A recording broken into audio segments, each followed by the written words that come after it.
Olá, meu nome é Regiane Gauer e você é muito bem-vindo ao nosso canal Portais Dimensionais. A mente humana é algo extraordinário. Tem capacidades inimagináveis. O ser humano não tem ideia do que é que está à sua disposição. No vídeo anterior, falamos sobre o que a mente representa, comparando-a com a árvore de Kalpavriksha.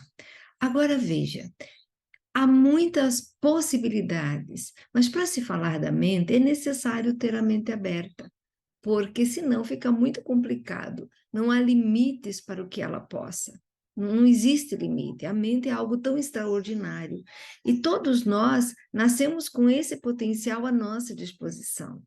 Mas quando somos pequenos, quando somos crianças, temos percepções, conversamos com amiguinhos imaginários, ditos imaginários, e depois chega uma determinada idade e perde-se toda essa capacidade de percepção chamada extrasensorial. Então, eu me lembro quando eu era criança, que ia para a casa da minha avó, ela tinha um quintal atrás, separado por um portão de ferro, com um cadeado. E eu brincava naquele quintal, e um dia eu vi duas criaturas se aproximarem. Eram como se fosse um retângulo e um quadrado, pequeninos, com pernas, braços e neles mesmos a boca, os olhos. E eles conversaram comigo, me disseram uma porção de coisas, disseram-me: vamos passear, vamos sair daqui, vamos dar uma volta na cidade. Imagine se não tivesse cadeado no portão, eu teria ido. Imaginação infantil. Mas, na verdade, temos acessos a outros planos, a outras dimensões do universo que o nosso sentido físico da visão não nos permite ver. A nossa visão vê muito pouco da realidade, 1%, talvez. Então, aquilo que os nossos olhos não podem ver, é, vemos com uma outra visão, que dentro da parapsicologia é chamada de clarividência, e existem vários tipos de clarividência. Existe uma clarividência premonitória, né, que você pode antecipar eventos, poderia ver o futuro. Existe uma clarividência que permite que você veja o passado. Mas dentro das escolas espiritualistas mesmo, a clarividência é a habilidade de você enxergar outros planos do universo, outras dimensões aqui mesmo. É uma visão espiritual, de você enxergar fadas, elementais da natureza, de você ver, por exemplo, anjos, ou então aquelas criaturas que se agregam no nosso campo áurico, né? Que são larvas, miasmas e cargas tóxicas de um modo geral. O campo áurico é um campo de energia que personifica todos os nossos valores, todas as nossas qualidades através de cores e movimentações. Hoje até ela é fotografada. Claro que quando você fotografa a aura, você não tem o alcance que, por exemplo, uma visão clarividente poderia ter, e coisas que poderia lhe dizer ao analisar essa aura. Mas voltando à clarividência, teve uma pessoa muito famosa chamada Edgar Cayce, um norte-americano, que era chamado de o profeta adormecido, porque ele se deitava, relaxava, fechava os olhos, e uma taquígrafa ao lado dele ia anotando todas as visões, todas as percepções que ele tinha através da clarividência. Edgar Cayce, considerado um dos maiores clarividentes até hoje conhecidos, nasceu no ano de 1877, e é claro que ele não teve apenas visões do futuro. Entre as suas previsões que se realizaram estavam a Primeira e a Segunda Guerras Mundiais, o fim do comunismo na Rússia e ainda o surgimento da China como uma grande potência econômica e cultural mundial. E, segundo a Wikipedia, há algumas previsões que ainda não se realizaram, tais como a submersão da Califórnia, o desaparecimento de Nova York, a destruição do arquipélago japonês e o início da Terceira Guerra Mundial. É importante entender que qualquer visão de futuro pode ser modificada pelas pessoas. Sendo o futuro uma probabilidade, aquilo que se antecipa é demonstrado pelas possibilidades do momento. Veja o caso de uma doença. Atualmente, com o desenvolvimento de estudos genéticos, é possível antever doenças que uma pessoa possa desenvolver, pois já estão inscritas em seu DNA, inclusive suas probabilidades de acontecer ou não. Mas, caso uma pessoa se predisponha a impedir que tal ocorra, poderá fazê-lo, inclusive com grande sucesso. Ou seja, então, ela pode impedir a manifestação daquela doença. Então, a gente nunca deve imaginar que quando há uma visão de futuro, que ela realmente, fatidicamente vai acontecer.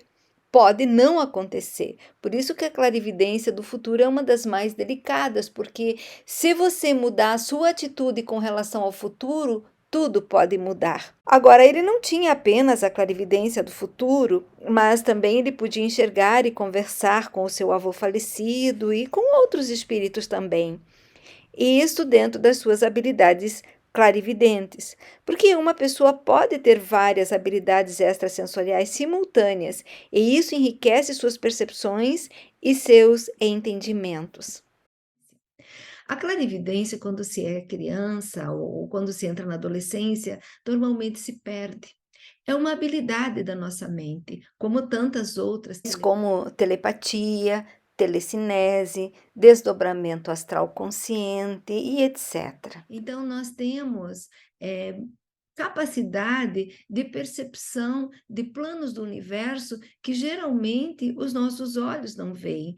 E eu até acredito que eles não veem, não é porque não possam ver, mas porque recebemos um condicionamento muito forte. Logo que a gente chega ali pelos 3, 4, 5 anos, onde a nossa fantasia, a nossa capacidade imaginativa começa a ser inibida para que a gente possa colocar o pé na realidade, porque não pensem que a gente é esquisito, né, estranho, maluco. Então a gente vai perdendo, porque não é interessante você ter essas habilidades. Agora, quando uma criança chega à adolescência, passa esse período e não perde essa habilidade, ela vai lhe acompanhar a vida inteira. O que pode ser uma coisa bem estranha se você não recebe um treinamento ou aprende a lidar com ela ou a entendê-la, a aceitá-la e a diferenciar um mundo do outro. Por exemplo, o plano astral. O plano astral é uma região do universo imediatamente depois dessa aqui. Nós temos esse corpo físico, temos um duplo etérico, e daí nós temos um chamado corpo astral. Esse corpo astral, que agora não vou falar do corpo astral, vou falar do plano astral, ele se locomove nesse plano, e esse plano astral ele é imediatamente próximo de nós. E sendo próximo de nós, ele é mais fácil de ser visto. E como é esse plano astral? É uma região aonde todos os nossos pensamentos, sentimentos, emoções, eh, imaginação, tudo isso ganha corpo, ganha vida. É um plano onde temos nossas emoções inferiores, então daí dizemos que é um plano astral inferior. É para onde uma pessoa, quando desencarna, vai. Então, ela deixa o corpo físico, ela deixa o duplo etérico e ela vai para essa outra dimensão, de quem todo mundo tem medo de falar quando se trata de deixar o corpo físico, porque parece que essa outra região é muito assustadora, e aqui no Ocidente a gente nem quer ouvir falar, porque ouvir falar é como se fosse um mau agouro, né? É uma coisa terrível. Mas um clarividente é capaz de enxergar esse plano, não só esse, muitos outros, mas é capaz de ver um ser que desencarnou, o que é que está acontecendo com ele. E muitas pessoas se assustam, se apavoram. Uma pessoa, por exemplo, que tem essa habilidade extrasensorial de enxergar um outro plano, quando ela vê alguma coisa, ela fica tão apavorada que acha que ficou louca. Ela não consegue entender que existe uma outra dimensão, que a gente não é único aqui. Né? Muita gente está muito preocupada com vida em outro planeta, mas não tem ideia de quão rica é a vida em muitos planos dimensionais aqui mesmo onde nós estamos. Pode ser bem movimentado, a gente nem sabe. Então, quando sonhamos que nos desligamos do nosso corpo físico, passamos para essa outra dimensão, que é o plano astral. E ali, existem muitas possibilidades de experiências, e as pessoas que têm os chamados sonhos vívidos, ou o desdobramento astral, que vão para essa outra dimensão conscientes, eles são capazes de voar, são capazes de ter experiências interessantes, recebendo conhecimentos, aprendizados. Eu, quando era menina, eu me divertia muito, porque quando eu ia dormir, que o meu corpo, que eu saía do corpo físico, eu morava num bairro muito bonito, com aquelas lâmpadas muito claras, e quando eu saía, eu voava sobre aquela rua, aquela avenida, eu voava sobre a cidade, e às vezes acontecia coisas muito interessantes, porque a gente tem os condicionamentos, por isso eu falava que a nossa mente é muito condicionada que não podemos. E o não podemos é terrível, porque não podemos mesmo daí. Então, quando eu saía do corpo, às vezes eu estava perfeitamente consciente que estava do lado de fora do meu corpo físico. E aí eu queria atravessar uma parede. Aí você queria sair do seu quarto e queria ir para algum lugar, mas o condicionamento da mente de que a parede é rígida, de que você não tem como atravessar essa parede, então prende você. Você fica. Uma vez eu fiquei presa no meio da parede, fiquei entalada no meio da parede. Por quê? Porque aquele condicionamento de que você. Como que você vai atravessar uma parede? A ideia que você tem é que você precisa ir para o outro lado da parede para você poder fazer suas experiências, né? A clarividência, então, é uma habilidade da nossa mente que nos possibilita enxergar absolutamente tudo. E como ela é uma clara visão, também traz junto com isso a compreensão. E existem muitos níveis dessa clarividência. Existem aquela visão clarividente que a pessoa tem a sensação num relance de que viu uma pessoa passar, um vulto, né? Ela tem uma sensação de que viu alguma coisa, quando olha novamente não tem nada. Então, até o ponto que você tem uma visão absolutamente, uma compreensão absolutamente iluminada de tudo, do todo. Então, para fixar, clarividência de per si é a capacidade de ver aquilo que nossa visão comum não consegue perceber.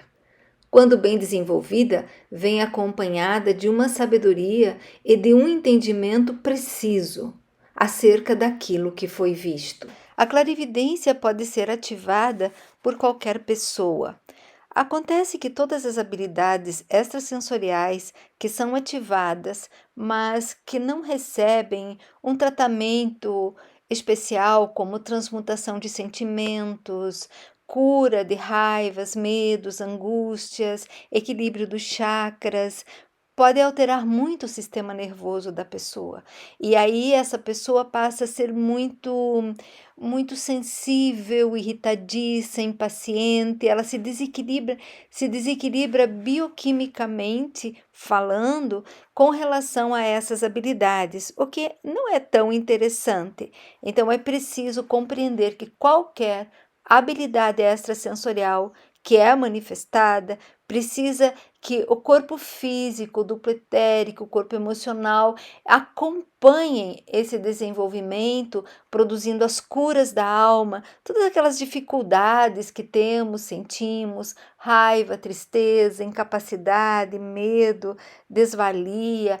Todos esses sentimentos precisam ser transmutados, trabalhados objetivamente, porque se você não trabalhar isso, essas habilidades vão acabar produzindo desequilíbrios no nosso metabolismo físico e psíquico e vai trazer muito mais sofrimento e dor do que felicidade e satisfação. O ser humano é um eterno desconhecido de si mesmo e por isso é muito importante ficar muito atento para pessoas que manifestem habilidades extrasensoriais, porque frequentemente precisam de ajuda, porque elas se deprimem, elas sofrem e muitas até se suicidam por não suportar a carga energética no seu corpo físico, no seu corpo vital e no seu campo emocional. Se você gosta desse tipo de assunto e tem interesse que se traga mais a respeito, deixa aí nos comentários o que lhe interessa, qual habilidade você gostaria de ter um maior conhecimento e quais técnicas seriam muito importantes para produzir equilíbrio entre esses planos que compõem o nosso universo pessoal. Eu vou deixar na tela final 2 vídeos. Um que é a canção de lótus para equilibrar os chakras, e o outro é sobre como trabalhar os sentimentos e os pensamentos no plano da mente. Eu espero que seja muito útil para você. E se gostou desse conteúdo, deixe o seu like. O seu like é muito, muito, muito importante. Compartilhe. E se caso não tenha se inscrito no canal ainda, inscreva-se. É uma alegria tê-lo sempre conosco. Até a próxima!